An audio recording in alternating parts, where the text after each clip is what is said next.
This, my friends, is the banana zone. This is when we've had 8 months of consolidation. You've all lost your fucking minds. And then the simple God candle arrives. And suddenly we feel good. Lord Vishnu blesses us with the God candle. And we can all go about our business thinking we're the smartest people in the world. But we're not really. It's actually driven by global liquidity. You've all seen this chart before. Every time global liquidity breaks out, it goes through this consolidation pattern. As liquidity tightens, it breaks out. Crypto breaks out with it. Now, global liquidity is contracting right now, but it did break out to a new high.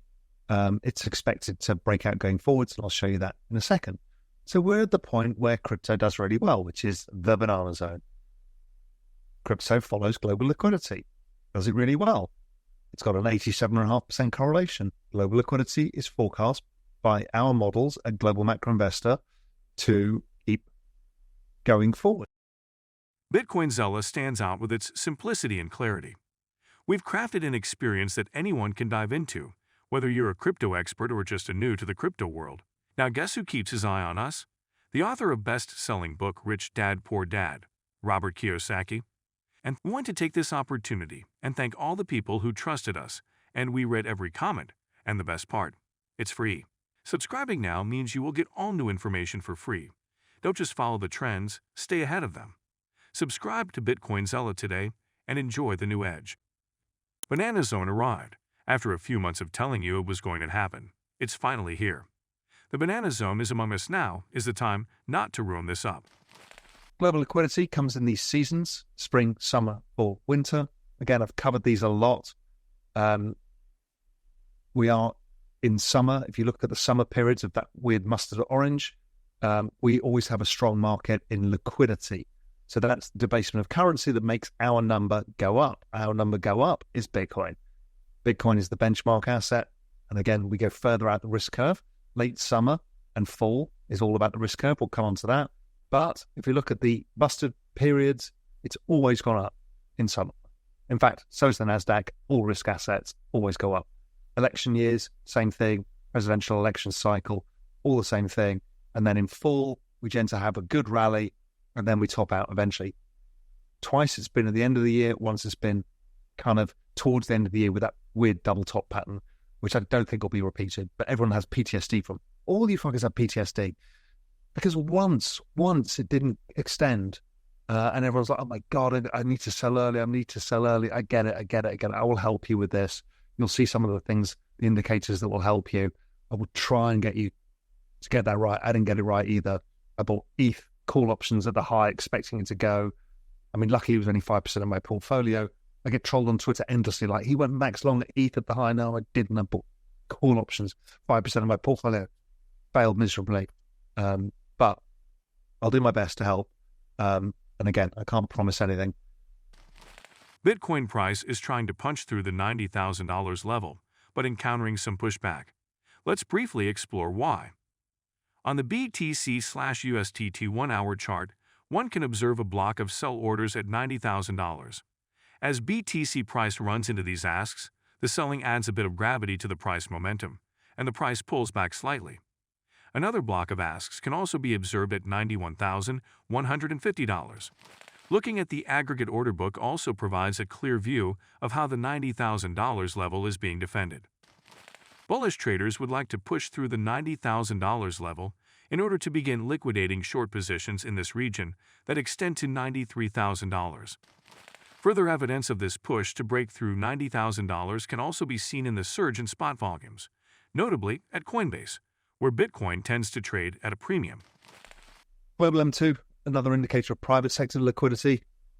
Bitcoin and that, very good. We're having a little correction now. I don't think it comes back to 80,000, but who knows? But either way, it's doing exactly what it's supposed to be doing. Even better, GMI total global liquidity, 10-week lead. It's been spot on, kids. Spot on. Will it always be spot on? No idea. But it tells us that we should be early to mid-December, hit 100,000, and then have a bit of a correction. That makes sense because a lot of people square their positions, take profits, etc. Particularly now the institutions are there, they do their rebalancing. So then let's say we'd have a 20% pullback from, 100,000 back to 80,000, and then you have the base ripping rally as everybody comes in with a fresh P&L at the beginning of the year, and by kind of first week of January, we just start ripping and it becomes an unbuyable period of the banana zone. Happened last year, actually. So Bitcoin halving seasons, we're in the pinky one at the bottom. It's now in line with the 2016-17 halving, which is, I think, the most likely outcome, and dragging behind the previous halving because the liquidity was front-end loaded because of the pandemic, and then back-end it got taken out early. This time around, it's more normal. It's very similar to 2016 cycle, where liquidity was given by the Chinese and the US didn't add enormous amounts of liquidity. Very similar this time around, trading very similar to that time. Here is that cycle versus today's cycle. And as you can see, Ethereum now versus the previous periods is following the last cycle in Bitcoin. Now, whether it gets to the target here, 20,000 ETH, who the fuck knows? Doesn't really matter, but directionally you can see what happens. ETH should accelerate from here. I'm pretty confident that it will. The other thing is back to the macro, because the macro drives everything. The Institute of Supply Managers Survey, the ISM, that's the guide to the business cycle. You know, how much money is your business earning? How much money are you earning? It's all hidden in that thing, and it's still low, which is why a lot of us feel like, the economy's not really working yet.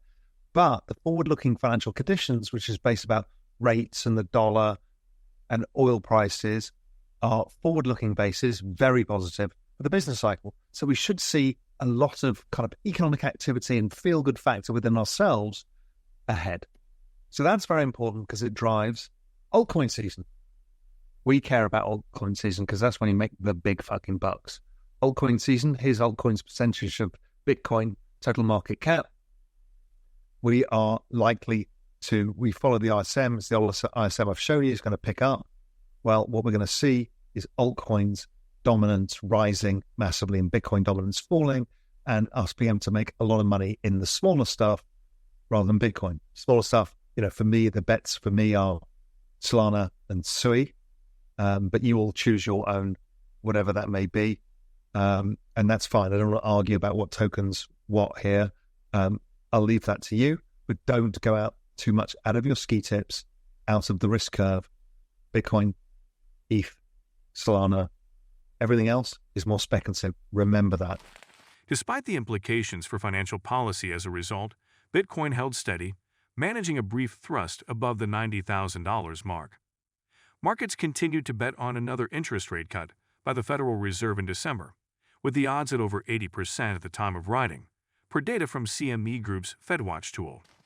Reacting, crypto market commentators saw few macroeconomic hurdles standing in the way of further BTC price upside.